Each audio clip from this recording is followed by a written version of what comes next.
Hey, family, and welcome to Dwell According to Knowledge, the talk show. I am your host and your coach, Trey. Now, let's get into our lesson for today, which is the six toxic,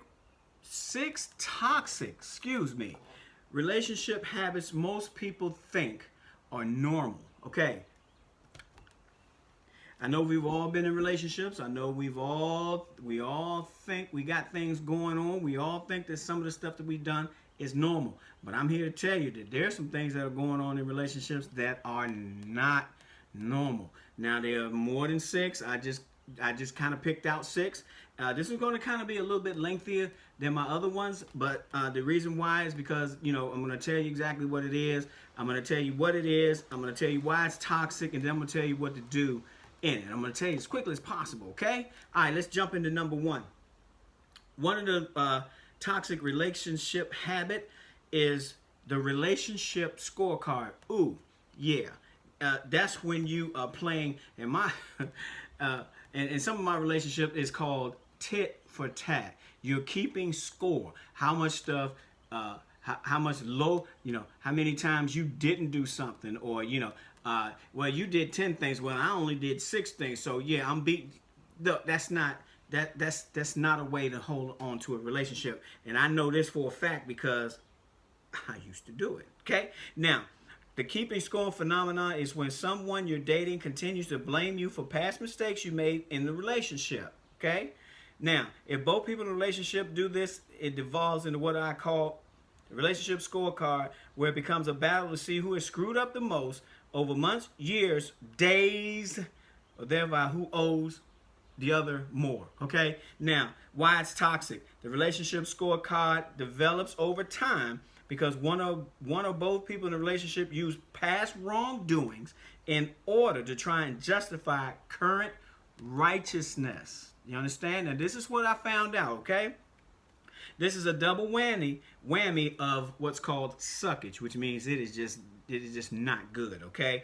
Not only are you deflecting the current issue itself, but you're putting up guilt, and bitterness from past to manipulate your partner into feeling wrong in the present. Okay, you got that? All right, listen.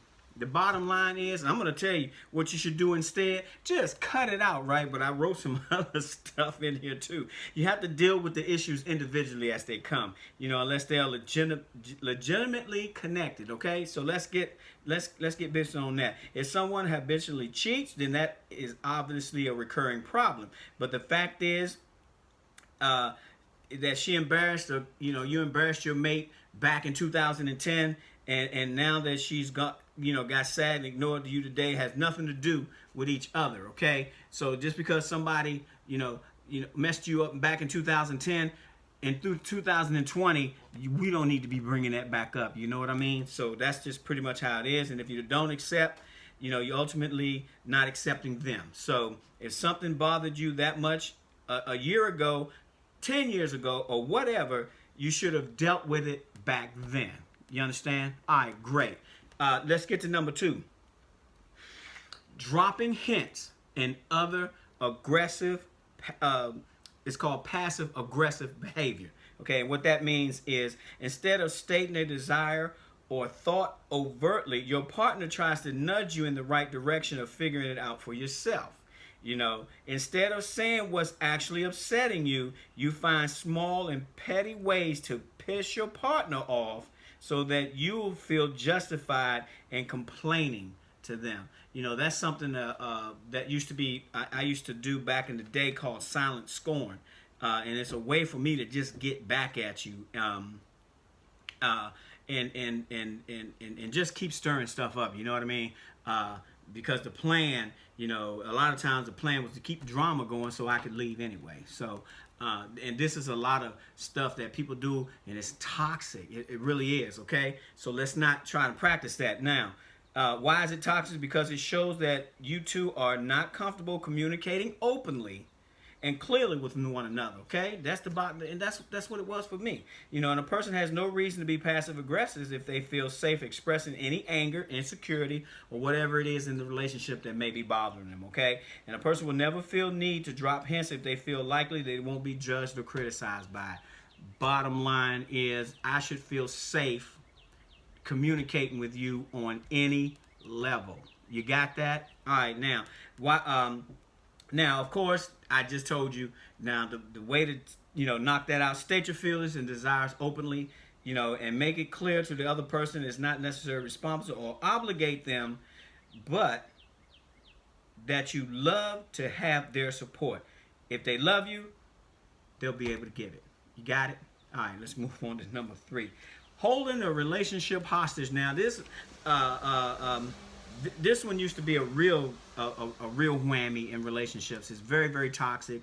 And when you know you should move on, you sitting there holding on to it. Okay. Now, what is it? It's when a person has a simple criticism or complaint and blackmail the other person by threatening the commitment of a relationship as a whole.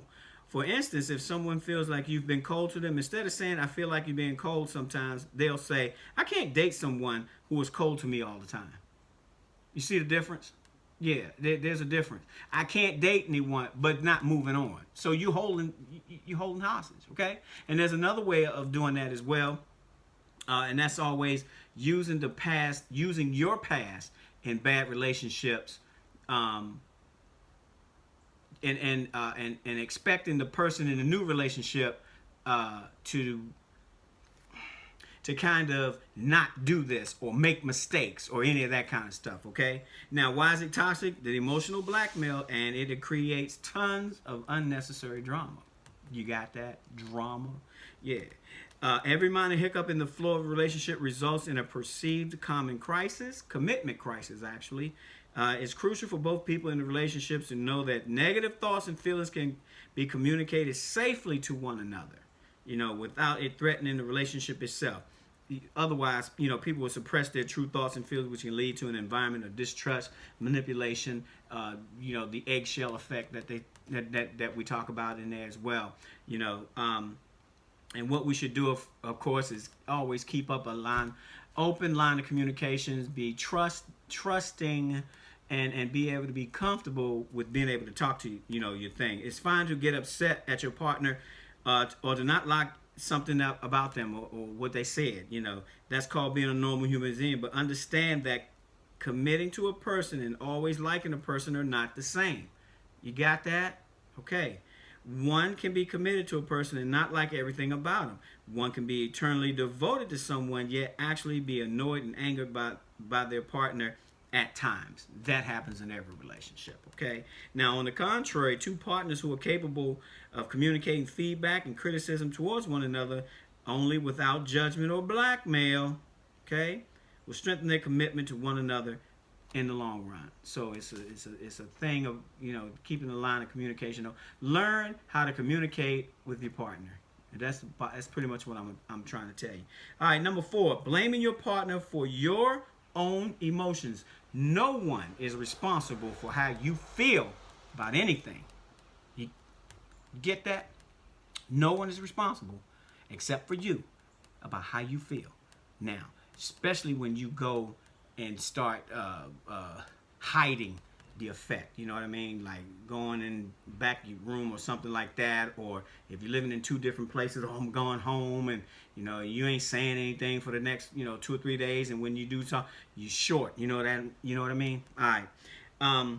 Now, what is it? Let's say if you're like having a crappy day and your partner is exactly being super sympathetic or supportive at the moment. They've been on the phone all day with some people at work. They got distracted and they got some stuff going on too. But you want them to notice, that you're going through something, even on the telephone. Okay, you want to lie around at home together and just watch a movie, but they have plans to go out and see their friends. So you lash out at them for being so insensitive and callous towards you. And you've been having a crappy day, and I've done nothing. You know what I mean? And sure, you've never asked, and they should never know how to make you feel better. They should have gotten off the phone and ditched their plans based on your lousy emotional state. Boom. This is no way to conduct yourselves in a relationship. No one can read your mind. No one knows. And if you're on the telephone, come on now. I can't feel your feelings on the telephone or any of that kind of stuff. And then when I ask you simple, then when you get asked simple, how was your day? And here we go, drama. All right, now let's stop that. We gotta stop that. Now this is what we should do or take. This is exactly what you need to do. You need to take responsibility for your own emotion and expect your partner to be responsible for theirs. Okay. Now there's a subtle yet important. There's a subtle yet important partner. Any sacrifices should be made as an autonomous choice and not seen as an expectation. Not an expectation. When you divulge yourself and when you tell somebody about something, don't expect them to drop everything that they say and then just come to your your thing. Allow the person to be responsible, not only to just themselves, not only to just you, but to themselves too. You understand? Okay, great. Now, as soon as both people in a relationship become culpable for each other's moves and downswing, it gives them both incentives to hide their true feelings and manipulate one another. So the bottom line is, if you're not practicing that, you're not being manipulative in your relationship. Okay, good. Let's move on to number 5. Displays of loving jealousy. Now listen, let me tell you what this is. It's getting pissed off when your partner talks, touches, calls, texts, hangs out, or sneezes in the general vicinity of another person, and then you proceed to take that anger out on your partner and to attempt to control their behavior. This often leads to insane behavior such as hacking into your partner's email, looking through their text messages while they're in the shower, or even following them around town and showing up unannounced when they're not expecting you. I had this in one of my relationships, and it is a terrible, terrible thing to have to suffer from someone who displays love and jealousy. Is actually called being insecure, because of the way that I am. I'm very personable, very likable, very open in person. So when it doesn't care whether I'm a man or woman. If I'm greeting you, I'm going to smile. I'm going to, you know what I mean? And I ain't gonna be dripping all over you and hanging all over you, but I'm going to treat you as as a person. Now, if you can't handle that, then there's going to be a problem, because I certain things about my personality, I know for a fact I don't need to change, and that's one of them. You have to be personal. You have to be nice to people. You have to greet people the correct way. You don't greet them with a scowl on your face, and you greet them when you smile. So, hey, that's what's up. And this is toxic because I'm just saying why it's toxic, because it surprises me that some people describe this as some sort of display of affection. That's number one. But the bottom line is they figure if their partner wasn't jealous, then that would somehow mean that they weren't loved by them. Okay, so let's get let's get real with that one. Okay, now this is absolutely crazy. It's controlling and manipulative, of course. It creates unnecessary drama and fighting, which will lead to the breakup. Okay, so we want to make sure that we stay away from that. Now, what we should do instead is trust your partner. Okay, I can't say that enough. Trust your partner. Dig it? That's what's up. That's what's going on. It's a radical idea, I know. Some jealousy is natural, but excessive jealousy and controlling behaviors towards your partner is a sign of your own feeling of unworthiness, low self-esteem, and those things of the like, okay? Because otherwise you're going to be eventually pushed away by that person. You understand? All right, good. Now, the sixth and final one is buying the solutions to relationships problems. Do we understand what that means? Yeah, it means anytime a major conflict or issue comes up in a relationship, instead of solving it, you cover it up with the excitement and good feelings that come with buying something nice, or going on trips and stuff like that. You know what I mean? I don't want to get into the fact that I don't want to cover up, relationship issue by going out and buying stuff. I usually buy something after the conflict is over to show that, hey, I still, I still love you, that kind of stuff.